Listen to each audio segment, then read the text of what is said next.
17,58% itu akar. Ya, jadi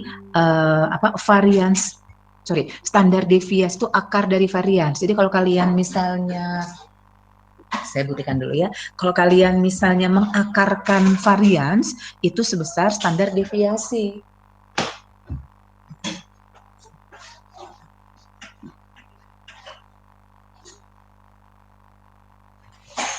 Oke ya, semua saya harap siap dengan kalkulatornya.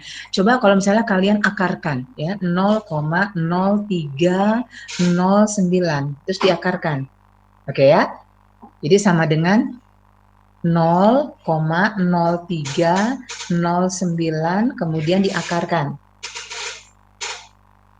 Itu kan sama dengan 17,58%. Itu kalau misalnya dari mana itunya ya variasinya ya. Sekali lagi standar deviasi atau simpangan baku itu diperoleh dari akar varians. Untuk yang saham AS, akar 0,0309 itu sama dengan 0,1758. Artinya resiko untuk saham AS 17,58%.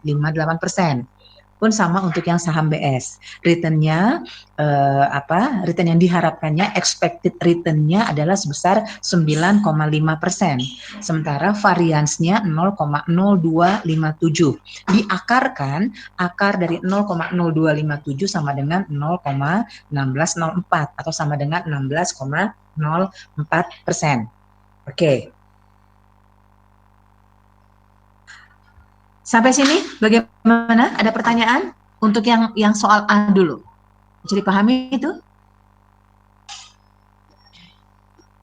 Paham, Bu. Soal A. Paham, Bu. Paham ya? Oke. Paham, Bu. Yang A ya. Oke. Ya, sekarang kita lanjutkan. Kita lanjutkan untuk yang soal B. Nah, yang soal B itu adalah jika ini kan artinya kalian sudah menghitung return dan risiko baik untuk saham AS maupun saham BS secara individual. Jadi menghitung aset tunggalnya, return dan risiko dan aset tunggal. Nah, sekarang bagaimana kalau misalnya ini kan udah ketahuan nih, kalau berinvestasi pada saham AS sekian risikonya, pada saham BS sekian risikonya. Kemudian pertanyaan berikutnya, kira-kira kalau kita investasi ke dalam portofolio, artinya saham ASBS itu kita bentuk dalam satu portofolio, jadi berapa risikonya? Gitu kan? Ingat, tujuan membentuk portofolio bukan untuk memaksimalkan keuntungan, tapi tujuannya adalah untuk meminimalkan risiko. Minimalisasi risiko, meminimalkan risiko gitu ya. Tujuan bentuk portofolio bukan untuk bukan untuk meningkatkan return, tapi di sini tujuannya adalah untuk meminimalkan risiko, bukan untuk menghilangkan risiko. Ingat ya. Jadi kalau menghilangkan risiko berarti kan nggak ada risiko. Artinya kan ingat ada dua komponen risiko sistematik dan tidak sistematik. Yang bisa dihilangkan, yang tidak sistematik. Ingat ya. Kalau yang risiko sistematik tidak bisa dihilangkan, bagaimanapun portofolio dibentuk. Jadi membentuk portofolio tujuannya adalah untuk meminimalkan risiko, bukan untuk menghilangkan, karena risiko yang sistematik tidak bisa dihilangkan.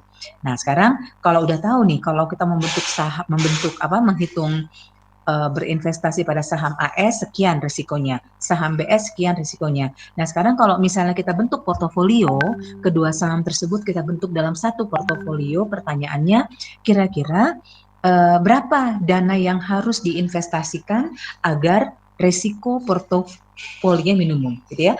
Jadi berapa dana yang harus diinvestasikan agar risiko portofolionya minimum. Gitu ya. Jadi pertanyaannya bukan agar keuntungannya meningkat, tapi agar risikonya minimum. Karena tujuan dari portofolio untuk meminimalkan risiko. Nah ya, coba sekarang kalian lihat yang jawabannya. Jawaban yang soal B. Oke, coba soal B. Nah, itu pakai dari rumus yang di atasnya. Ya, kalian nanti sambil lihat dari rangkuman rumus-rumus yang saya berikan. Rumus kovarian ASBS. Ingat ya, ada varians, covariance. Kalau varians itu untuk per saham atau per aset tunggal, tapi kalau covarian itu pasti menghubungkan dua aset. Nah ya, jadi covarian saham ASBS itu 0,0 minus 0,00945. Oke ya, minus 0,00945. Ini bagus. Nilai kovarian itu harus negatif. Ya, nilai korelasi ASBS ataupun nilai kovarian ASBS itu harus negatif. Kenapa negatif? Kan gitu ya. Karena yang saya jelaskan minggu lalu, negatif artinya turunnya return suatu aset akan diimbangi oleh naiknya return aset yang lain. Kan negatif. Ada hubungan tidak searah. Tapi kalau misalnya positif, maka kalau return saham A-nya turun, maka saham B akan turun juga. Gitu ya. Mungkin gini pertanyaannya, gimana Bu kalau dua-duanya positif Bu, naik? Jadi A naik, B naik. Nah, saya kembalikan pada tujuan portofolio. Tujuannya bukan untuk meningkatkan return, tapi tujuannya adalah untuk meminimalkan risiko. Yang diantisipasi adalah risiko kerugiannya. Nah, jadi kalau misalnya kovariannya positif, ini gagal nih portofolionya, artinya berpeluang gagal. Jadi jangan, sebaiknya diganti. Jangan ASBS itu nggak bisa menjadi portofolio kalau misalnya positif. Jadi harus cari saham lain yang kalau dicari kovariannya, korelasinya harus negatif. Nah ya, ini kovarian ASBS negatif ya, minus 0,00945. Jadi ini bisa membentuk portofolio karena kalau negatif tadi naiknya return satu saham, turunnya return satu saham diimbangi dengan naiknya return saham yang lain. Nilai ROE-nya 0,33518. Nah, rumus kovarian, rumus ROE itu silahkan dilihat yang di saya berikan di atas itu yang di bagian D. Memang yang paling panjang itu rumusnya ya. Rumus C, nah itu ada WA sama dengan simpangan baku ya. Kan bedakan kalau dibilang ini to ya, ada yang bilang to, ada yang bilang sigma gitu ya. Sigma B dikali sigma B dan seterusnya lah, kalian aja rumusnya itu ya. Kemudian itu ada variansnya, rumus varian, kemudian rumus kovariannya. Nah, itu rumus kovarian dan koefisien korelasinya. Dari mana rho AB? Kovarian AB dibagi dengan simpangan baku A, simpangan baku B. Artinya mau menghitung rho AB harus hitung dulu kovariannya. Kemudian mau menghitung sigma A, sigma B atau A atau B itu harus dihitung dulu aset tunggalnya, saham-saham secara individunya, gitu ya. Nah, jadi tadi ada pertanyaan dari mana tadi ro ini ya dari sini ya, dari rumus ini. Nah, yang ini rho AB sama kovarian AB dikali sigma A, sigma B. Jika kovarian AB sama dengan rho A. Kalau misalnya yang dicari adalah rho AB, yang berarti rumusnya kovarian AB dibagi dengan sigma A, sigma B. Nah, gitu ya. Ini sebenarnya bisa kalian lihat dari sini juga. Coba kalian lihat rumus D. Rumus D menghitung varians itu kan ujungnya kovarian AB kan. Nah, jadi itu bisa saya ganti rumusnya. WA kuadrat sigma A kuadrat tambah WB kuadrat sigma B kuadrat ditambah 2WA WB kovarian AB. Nah, yang kovarian AB saya ganti dengan rho AB dikali sigma A sigma B. Itu bisa seperti itu. Ya, kalian lihat rumus D-nya. Varians R, varians dari return portofolio sama dengan simpangan baku dikuadratkan dari portofolio. Itu sama dengan WA kuadrat, sigma kuadrat, tambah WB kuadrat, sigma B kuadrat, tambah 2WA WB kovarian AB. Nah, nilai kovarian AB itu bisa diganti dengan rho AB dikali sigma B. Karena nilai kovarian AB itu sama dengan rho AB dikali sigma A, sigma B. Maka kalau kita mau menghitung rho AB-nya, berapa korelasi saham A dan saham B, rumusnya kovarian AB dibagi sigma A, sigma B. Nah, itu ya, ini hanya main-main dengan rumus aja ini sebenarnya, ya. Oke, nah, memang ini harus berlatih. Kalian soal yang saya berikan ini jangan kalian lihat aja, jangan cuma diperhatikan. Jadi tangannya juga harus main, ikut menghitung untuk membuktikan bahwa benar angka-angka ini diperoleh dari rumus yang sudah diberikan. Seperti itu ya. Nah, jadi ini menghitung kovarian dan rho dengan rumus yang tadi udah saya berikan tadi yang di atas. Nah, ini warna kuning ini dari sumber ini kan yang min 0,21 ini saya berikan. Itu penanda bahwa ini saya ambil dari hasil pengurangan antara return dengan expected return-nya untuk saham AS. Yang kuning itu saham AS, yang BS itu yang warna warna hijau muda ya. Kemudian hasilnya di sini. Kemudian WA untuk yang W itu menunjukkan weighted, bobot. Berapa porsi untuk saham AS? Untuk saham AS berarti 46,57%. Untuk saham BS berarti 53,43%. Dari mana itu yang W-nya ya? Dari mana? Nah, itu dari rumus yang di atas. Rumus W-nya ada tuh kan rumus W-nya. WA sama dengan yang ini loh, yang butir C, yang proporsi dana yang diinvestasikan pada masing-masing berharga. WA sama dengan sigma B dibagi sigma B dikali sigma B dikurang rho AB sigma A dibagi, nah itu varians. Kan kalau simpangan baku dikuadratkan itu kan varians ya. Jadi kalau saya bilang dibagi, penyebutnya itu adalah varians A ditambah varians B 2 dikali rho AB sigma A sigma B. Nah, seperti itu. Itu untuk WA-nya. Kalian nggak perlu menghitung WAWB. Kalau kalian sudah dapat WA-nya dan yakin udah benar jawabannya, maka nilai WB-nya adalah 1 min WA. Itu ya. Jadi kalian nggak perlu menghitung WAWB, satu aja. Kalau WA sudah didapat, maka WB-nya 1 min WA. Tapi kalau atau kalian misalnya mau menghitung WB-nya dulu, maka WA-nya 1 min WB. Gitu ya. Jadi nggak usah menghitung dua-duanya, asal kalian yakin hitungannya nggak salah.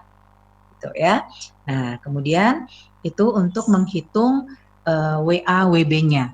Dari mana 34, ini kan diasumsikan tadi berapa nih?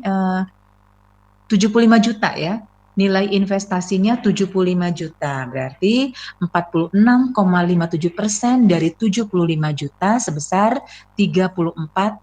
Nah, saya buktikan dulu, saya takut salah juga, saya takutnya belum saya ganti. 0,4657 dikali 75 juta. Ya, betul ya. 34 juta sekian. Nah, jadi yang 34.930.487 rupiah itu dari berapa tadi? Yang 46,57%. Saya kirim aja langsung sana. Boleh? Sebentar ya, bentar. Gimana Pak? Saya inikan dulu Pak, sebentar.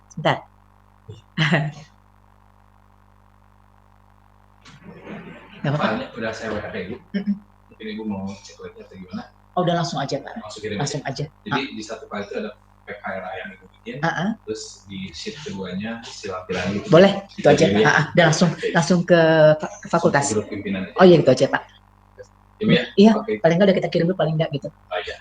Oke Pak. Cari sip. Yuk, mangga Pak. Oke, ya. Jadi yang tadi WA tadi yang dari mana? 34.930.487 itu dari 46,57% dikalikan 75 juta. Nah, sisanya yang 53,43% itu dari 1 min WA. Nanti kalian bisa buktikan nanti ya. Jadi 1 min WA 0,5343 dikalikan dengan yang tadi nilai investasinya 75 juta. Sekian cuma. Jadi ini kalau dijumlahkan ini harus 75 juta. Dan WA tambah WB sama dengan 1. Kemudian WA tambah WB itu kalau jumlahkan nominalnya harus besar nilai investasi. Gitu ya. Oke, sekarang saya tanya lagi. Butir A, butir B, ada pertanyaan, silakan. Butir A, butir B-nya. Ada pertanyaan? Apakah sudah paham? Kalau belum, silakan tanyakan bagian mana yang kurang jelasnya, silakan.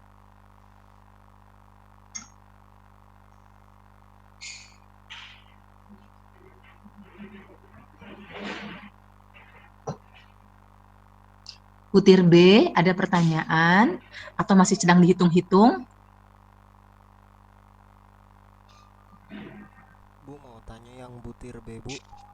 Ya, oke. Bayu, gimana Bayu? Yang tadi di kolom kuning itu kan terus dikali sama 75 juta ya, Bu? Ya. Tapi kok hasilnya nggak sesuai ya, Bu? Sama yang yang di handout Ibu.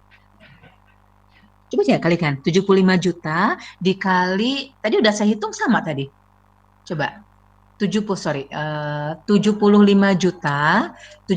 juta dikali 46,57%. Coba. kalau ada beda desimal ya, itu gini, karena ini kan saya pindahkan dari Excel, saya pindahkan ke ini ya. Jadi saya ngambil 4 desimal itu pas. Nah gitu ya. Memang kalau sini 34 mungkin maksudnya 34 jadi 34.927.500 gitu ya. Iya Bu, seperti itu Bu. Oke, nggak masalah ya. Saya tidak akan terpaku pada hasil akhir yang mungkin berbeda karena pembulatan desimal. Saya lihat prosesnya nanti.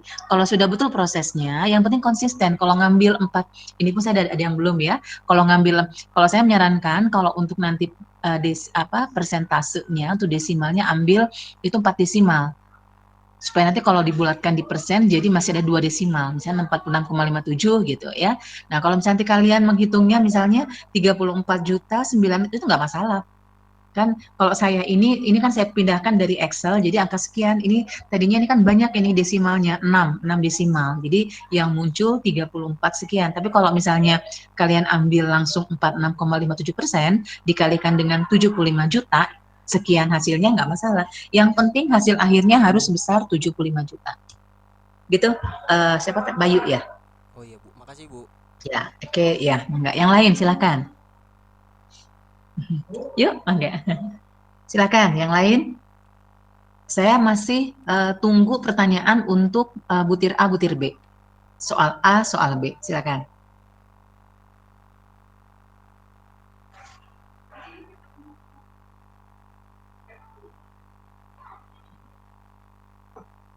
Ada mungkin gini, kenapa saya nggak dapat jawabannya, Bu? Ya harus dapat ya. Kalau nggak dapat berarti salah berarti hitungannya.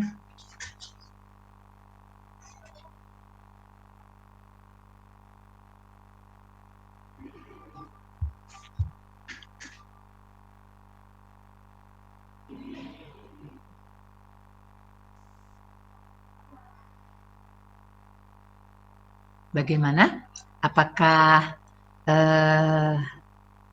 nggak usah sampai semuanya, kita bertahap aja. A dan B dulu aja. Itu karena A dan B itu kuncinya sebenarnya ya. Kalau misalnya kalian menghitung A-nya itu udah salah ya, udah salah mendapatkan nilai return dan risiko dari saham individunya, aset tunggalnya, maka B, C itu udah salah semua. Nah, jadi kalau sampai jadi kuncinya itu di A. Kalau A-nya sudah salah, yang lain salah semua berarti. Jadi jangan sampai salah. Oke, tadi kan katanya yang A udah bisa ya. Nah, sekarang yang B-nya. Silakan, ada pertanyaan nggak? Silakan.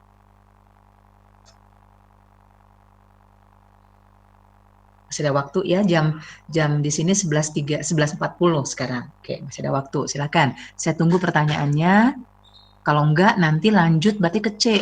Tapi ingat poin C itu lebih sederhana ya. B itu yang paling tahap-tahapnya banyak karena di B itu harus menghitung ya A dan B ya. Kalau A itu menghitung expected return-nya ERI, kemudian menghitung resikonya sigma I atau tau I ya. Kemudian yang B itu menghitungnya ya WA, WB, mencari kovarian, mencari row, kemudian dimasukkan ke dalam rumus gitu kan. Nah, sekarang ada pertanyaan nggak? Silakan dicoba dulu.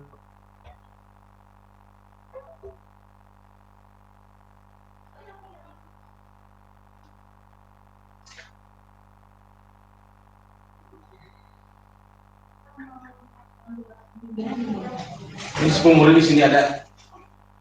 Ini formulir pengajuan judul usulan penelitian.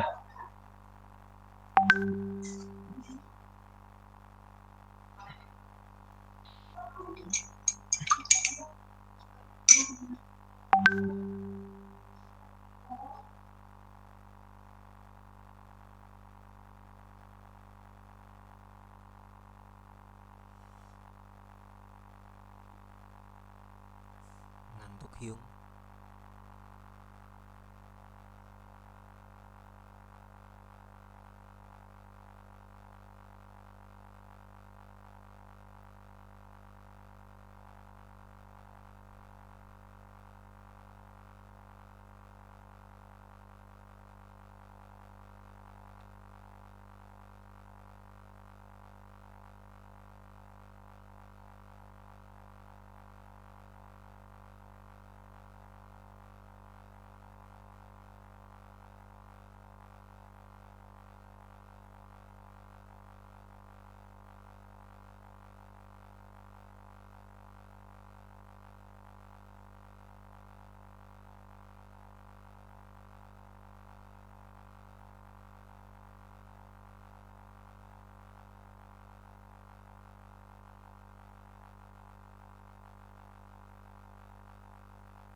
Halo, masihkah ada di tempat? Masih kan? Oke, oke. Masih Bu. Nah, ya. Nah, gimana? Bisa nggak hitung-hitungannya? Nanti saya akan coba kasih simulasi soal loh. Saya minta untuk mengerjakan ini. Ibu, maaf mau Ibu nanya. ya. Siapa nih? Pipit atau Vira? Siapa nih? Ya udah Ibu Pipit dulu aja. Pipit, oke. Ya, Ibu mau nanya kan yang tadi yang nyari WA itu pakai rumus yang dicek kan yang sigma B yang itu. Nah, Pipit kurang ngerti cara penyelesaiannya, boleh dijelasin nggak Bu dari contoh soal? Yang ini, oke. Ini di layar terlihat nggak yang saya buka ini? Terlihat Ibu. Oke. Ini yang ini ya saya masuk ke rumus C ya. Menghitung WAWB kan maksudnya? Ya Ibu, jadi kalau nyari WA-nya dulu gimana? Pengen dijabarin. Oke. Nah sekarang gini, sigma B-nya berapa? Sigma B itu berarti BS. Sigma B-nya berapa? Atau gini deh. Kan udah dihitung ya. Sigma B-nya itu kan 0,1758 kan? Nah, jadi dimasukkan yang 0,1604 gitu ya. Ini kan kita lihat rumusnya sekali lagi, ini rumusnya ini WA sigma B. Nah, berarti sigma B dikali sigma B dikurang rho AB sigma A. Nah, berarti lihat dulu berapa sigma B-nya. Sigma B itu berarti BS ya. Sigma B-nya ini nih berarti nilai ini. Nah, ini yang saya tunjukin ini. Ini sigma B-nya ya. Kemudian nilai rho-nya berapa? Nilai rho-nya yang ini masukkan. Ini ya yang saya terlihat ya, yang saya kursor saya lihat ya. Ini rho-nya. Kemudian berapa nilai ada sigma A sigma B? Nah, dikalikan. Ini sigma A-nya, ini sigma B-nya. Oke, itu untuk bagian pembilang menghitung WA. Ini pembilang bagian atas dari yang dibagi tadi ya, untuk bagian yang ini. Nah, ya. Kemudian menghitung bawahnya, penyebutnya. Nah, kan kalau sigma A kuadrat, itu kan varians kan? Sigma B kuadrat, berarti kalau sigma A kuadrat itu varians A. Sigma B kuadrat itu varians B, karena kan nilai kalau saya bilang sigma, ada yang bilang sigma, ada yang bilang to, bedakan dengan sigma itu penjumlahan ya. Jadi saya terbiasa sigma gitu, sigma atau mungkin ada yang bilang itu sebagai to ya. Tapi saya bilang sigma, berarti simpangan baku gitu ya. Jadi sigma A kuadrat itu berarti varians A, sigma B kuadrat itu varians B, karena nilai dari simpangan baku atau sigma atau to itu kan akar dari varians. Akar dari varians sama dengan simpangan baku atau sigma tadi. Nah, jadi untuk penyebutnya varians A ditambah varians B dikurang 2 rho AB sigma A sigma B. Nah, yang mana dimasukkan? Berarti yang dimasukkan itu di sini kita tadi varians A. Ini varians A-nya ini nih. Ini varians A-nya. Ini varians B-nya ya. Kemudian WAWB-nya berapa? WAWB-nya apa tadi? 2 ya, 2. Nah, 2 nah ini ya. 2 rho AB sigma A sigma B, 2 rho AB. Berarti ini rho-nya ini 2 dikali rho ya, sigma A sigma B. Berarti sigma A-nya ini, yang ini, sigma B-nya yang ini. Oke, seperti itu. Tinggal nanti ini kan dioperasikan. Mana tadi? Nah, ini. Jadi sekali lagi, ini resiko saham BS dikali resiko saham BS dikurangi rho itu korelasi antara korelasi antara rho AB ya, rho AB itu saham A saham B yang ini tadi. Yang ini tadi. Nah, yang ini rho ini. Oke. Korelasi antara saham A saham B RO-nya dikali dengan risiko saham A, simpangan baku dari saham A AS, dibagi dengan varian saham AS ditambah varian saham BS dikurang 2 dikali RO AB sigma A, sigma B. Jadi kan ini kalian tinggal masukkan angka-angkanya aja sebenarnya. Kan angka-angkanya sudah ada. Ini angka-angkanya. Nih, udah ada semua angka-angkanya. Oke, menghitung RO tadi menghitung kovarian, ini cara menghitung kovarian. Ya, yang diambil ini ini kan resikonya, ini peluangnya. Ini yang dari ini saya tunjukkan ya. Kalau yang kuning ini dari sini, yang saham AS, yang hijau saham BS, yang hijau. Kemudian menghitung RO ASBS, ini kan ada rumusnya nih. Nah, ini rumusnya. Sebentar, RO. Nah, ini menghitung RO AB atau RO ASBS kovarian dibagi dengan risiko A, risiko B. Berarti ini berapa kovarian tadi? Berarti RO AB ini, RO ASBS berarti min 0,00945 dibagi kan gitu kan? Dibagi bagi sigma A, sigma B, berarti dibagi 0,1604 dikali 0,1758 dikali 0,1604, karena ini kan sigma A, ini sigma B. Ini rumusnya. Nah, ini sigma A, sigma B. Oke. Begitu caranya. Pit, gimana Pit? Juga untuk yang lain ya, berlaku untuk yang lain juga. Ya, Ibu. Ibu udah paham. Paham ya? Oke. Ya. Terus siapa tadi ya? Yang tadi mau nanya tadi siapa ya? Vira, tadi yang mau nanya, Vira? Iya, Ibu udah sama pertanyaannya. Ya? Sama yang Ibu tadi mau nanya itu ya. Oke, ya. Yang lain semoga juga paham ya, sudah ini ya. Jadi emang ini nggak bisa hanya dilihat, jadi tangannya harus nanti ini. Yang lain juga harapan saya juga sedang menghitung dengan kalkulatornya ya. Untuk yang lain ini memang harus dijalankan, diturunkan, nggak bisa hanya diperhatikan ya.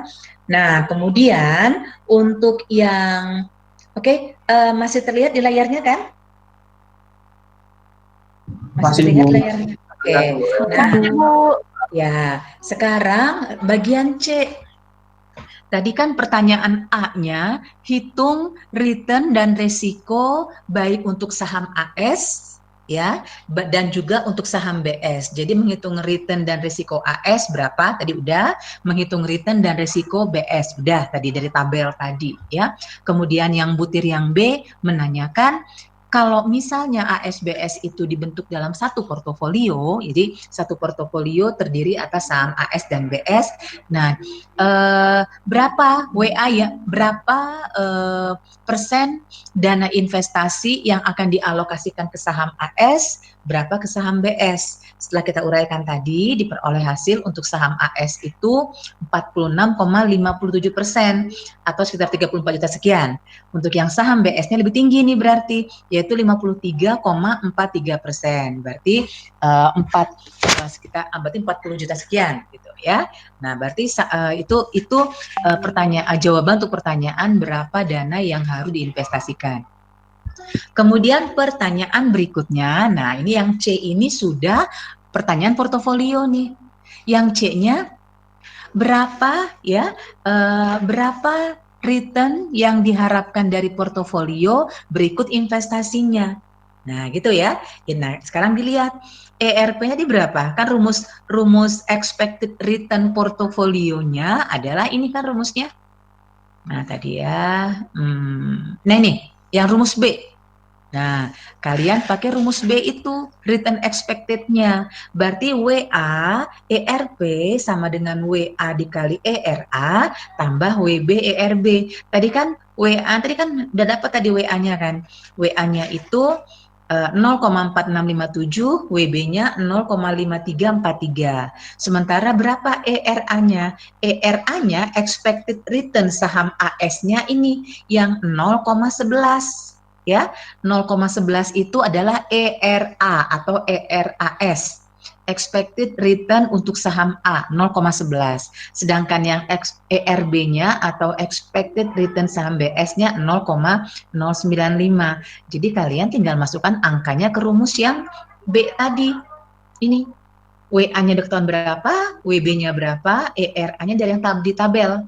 Yang 0,11 sama 0, berapa tadi? 0, pokoknya hasil perkalian antara peluang dengan return aktualnya. Seperti itu. Itu untuk menghitung berapa ERP-nya yang ini. Ini ya, ERP. Expected Return Portfolio. Tapi sebenarnya poinnya, intinya adalah pada risiko. Karena kan kita mau membentuk, kita berinvestasi, makanya ada higher risk, higher return, ya, atau higher return, higher risk. Itu trade off itu ya, pada saat mengharapkan return yang tinggi maka resikonya harus tinggi juga. Pada saat mengharapkan tidak berani menghadapi risiko yang tinggi maka returnnya jangan mengharap tinggi, itu pasti akan rendah. Jadi higher risk, higher return. Return tinggi ya berarti disertai oleh risiko yang tinggi juga. Return rendah maka risikonya akan rendah juga, atau bahkan dibalikan nggak apa-apa, bicara return resiko dulu baru return nggak apa-apa. Nah, seperti itu ya. Kemudian tadi ke resiko ya. Nah, sekarang resiko portofolio yang digunakan yang ini. Nah, coba kalian lihat rumus F ya. Sekarang yang menghitung risiko sigma P. Rumus F ya. Itu ada rumusnya varians RP sama dengan sigma P kuadrat sama dengan WA kuadrat sigma A kuadrat tambah WB kuadrat sigma B kuadrat tambah 2 WA WB rho AB sigma A sigma B. Nah, ya. Berarti nanti nanti kalian masukkan. Kemudian nanti hasilnya berapa itu diakarkan, atau bisa seperti langsung aja, misalnya langsung resiko portofolio atau sigma P atau TO ya, kalian mau nyebutnya angka simpangan baku itu sebagai sigma atau sebagai TO, yang penting itu menunjukkan resiko portofolio. Resiko portofolio itu bisa seperti ini. Jadi resiko portofolio atau sigma P sama dengan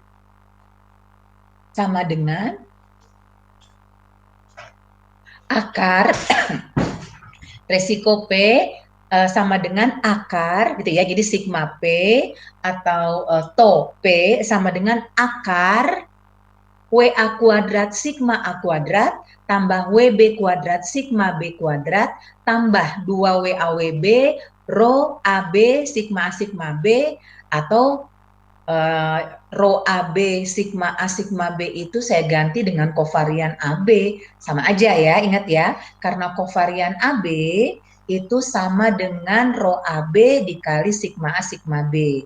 Nah, jadi menghitung risiko portofolio, kalau kalian mau pakai rumus variansnya silahkan, tapi jangan lupa hasilnya harus dikuadratkan,